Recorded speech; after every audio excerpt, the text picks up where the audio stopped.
Increased daily COVID-19 case count hit more than 3,000 for the fourth straight day. But the health department says there's no need for stricter lockdowns, at least for now. Nearly 30,000 health workers and officials have been vaccinated since the March 1 rollout. And despite the appeals of stakeholders, the Agriculture Department says that the price ceiling for pork and chicken products stays for another month. A Justice Department-led task force will be looking into the killing of at least 5 activists in simultaneous police raids in Calabarzon on Sunday. And Netflix has picked Liza Soberano and Shay Mitchell to voice protagonist Alexandra in the much-awaited Pinoy anime series, Trece.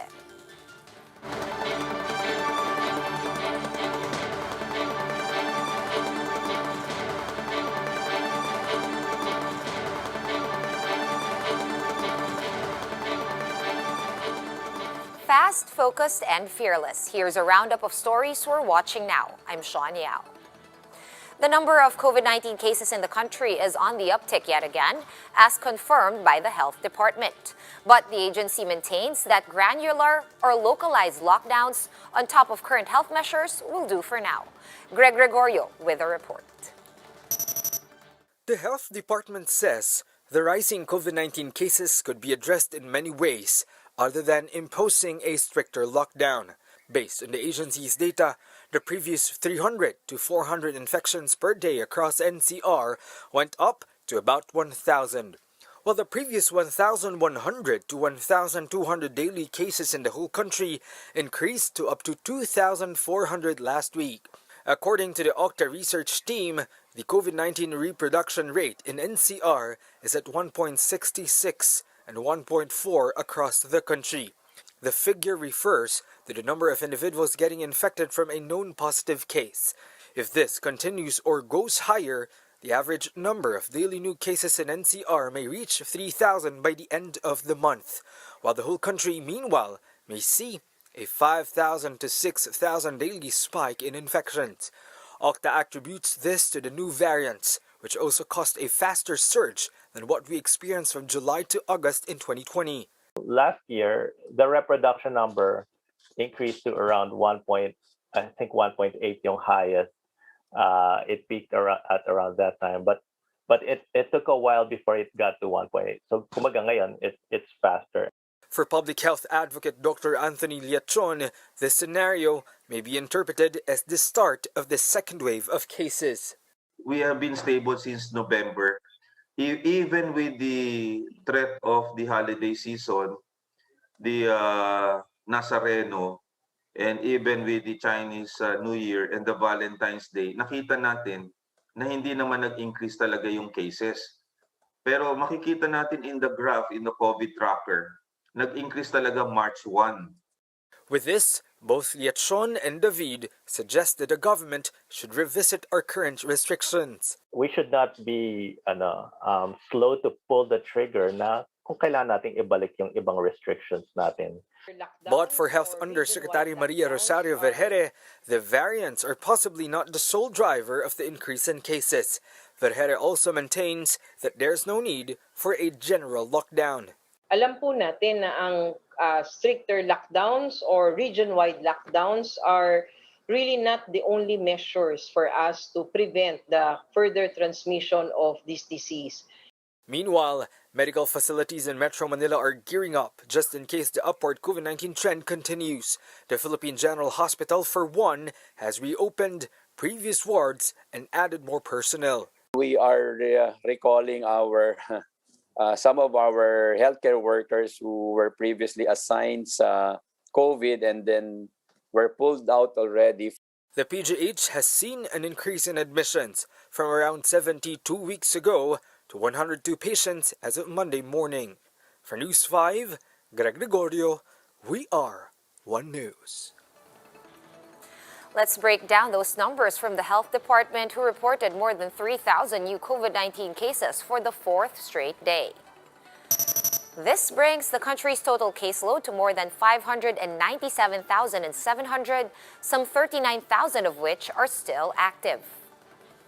5 more people died of the virus overnight, pushing the death toll to 12,500. Meanwhile, recoveries are now at nearly 546,000, with 61 new survivors logged in today. Here are other stories we're keeping our eyes on.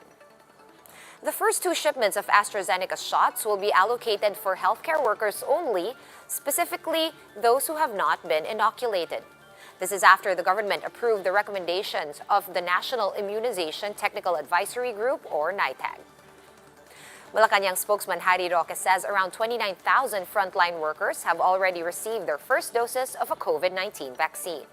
Roque adds that over 383,000 jabs have been deployed to 186 operating sites across the country. And Bulacan has started its vaccination drive with inoculation of 3 top healthcare workers in the province.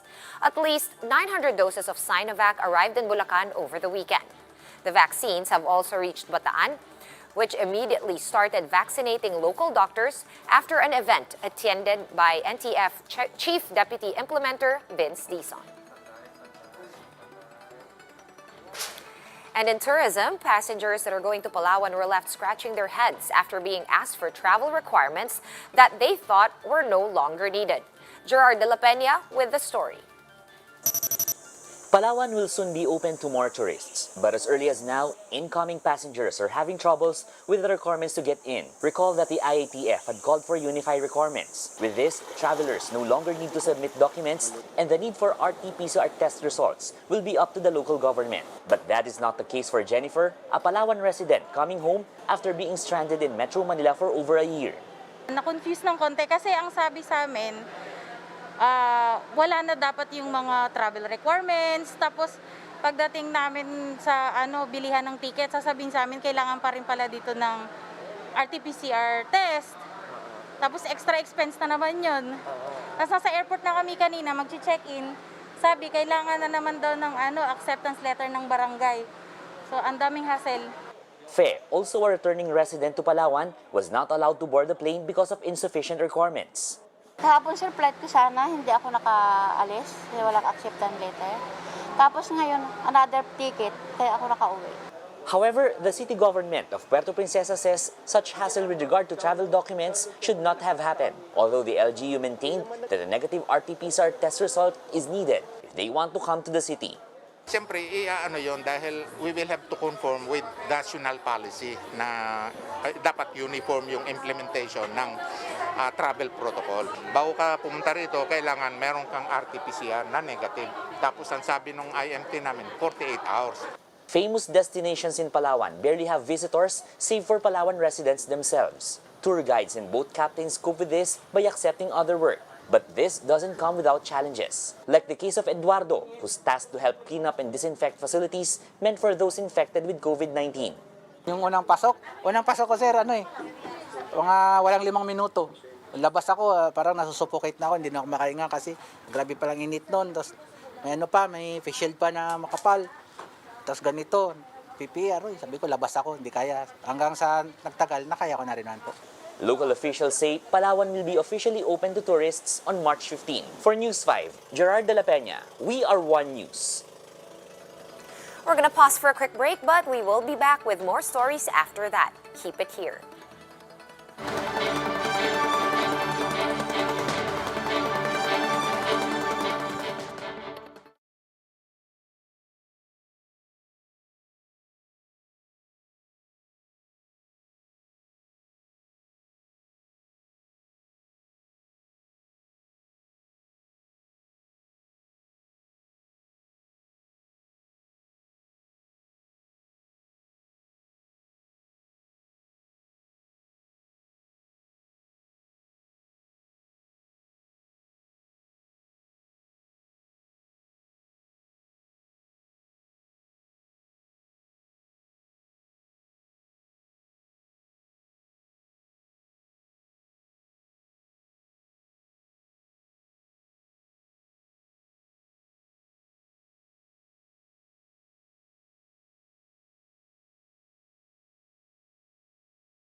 You are still watching One News Now. I'm Sean Yao. The price ceiling for pork and chicken products is in place for another month. But producers and vendors are still complaining as they continue to struggle with doing business under a price cap. Shyla Francisco has the details.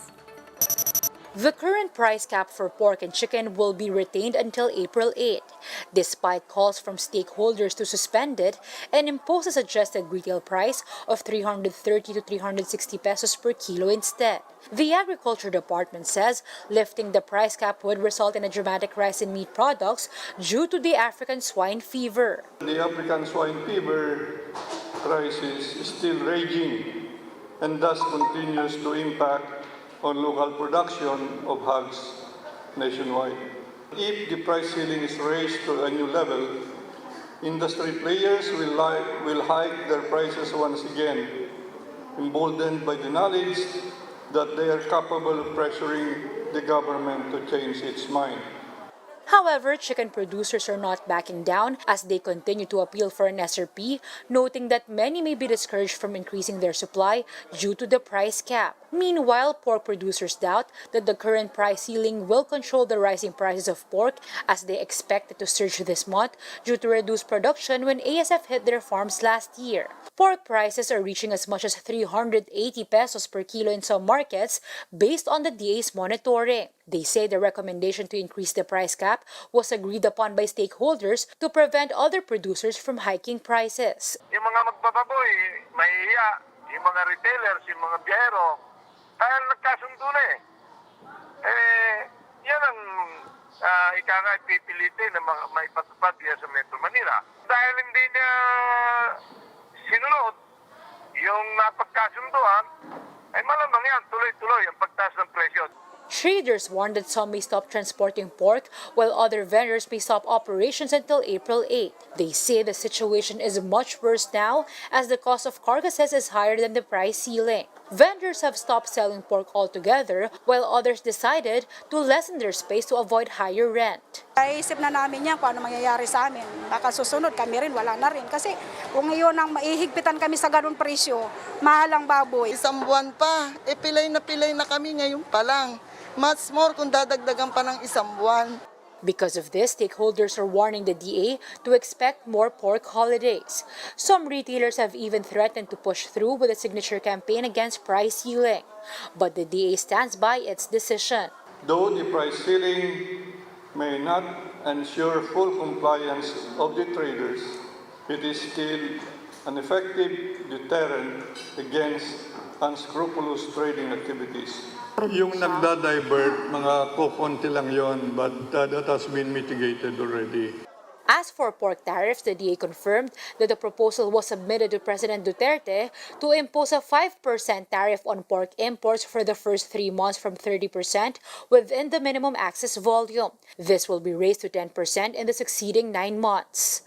Shyla Francisco, We Are One News. A task force led by the Justice Department will launch a probe into the deaths of at least 5 activists in a series of violent police raids in the Calabarzon region on Sunday. Justice Secretary Menardo Guevara says the task force will meet on the 3rd or 4th week of March. Rights groups have identified 5 deaths so far, although reports from Sunday said that 9 people were killed. The fatalities include Bayan leader Manny Asuncion, Umalpasca members Chay and Ariel Evangelista, and urban poor organization SICAD members Makmak Bacasno and Michael Desigaw. For its part, the CHR, or Commission on Human Rights, condemned the killings, citing the prevalent red tagging and escalating attacks against activists. And in lighter news, and in light of International Women's Day, Netflix has announced that Liza Soberano and Filipino-Canadian actress Shay Mitchell will be voicing protagonist Alexandra in the anime series Trece. Soberano will voice the Filipino language version of the anime series, while Mitchell will lend her voice to the English language one. The TV series is based on an award-winning comic of the same name, created by writer Budget Tan and artist Kajo Baldissimo. It follows Alexandra Trece, a detective who solves supernatural crimes in the city of Manila. The series is set to premiere sometime this year. For more updates, visit News 5, The Philippine Star, and Business World online. Visit our website, onenews.ph, for more in-depth analysis. You can also catch One News on the Signal Play app. Register for a free account at www.signalplay.com and stream One News live anytime, anywhere. Mask on, wash hands, and stay safe, Philippines. I'm Sean Yao. We are One News.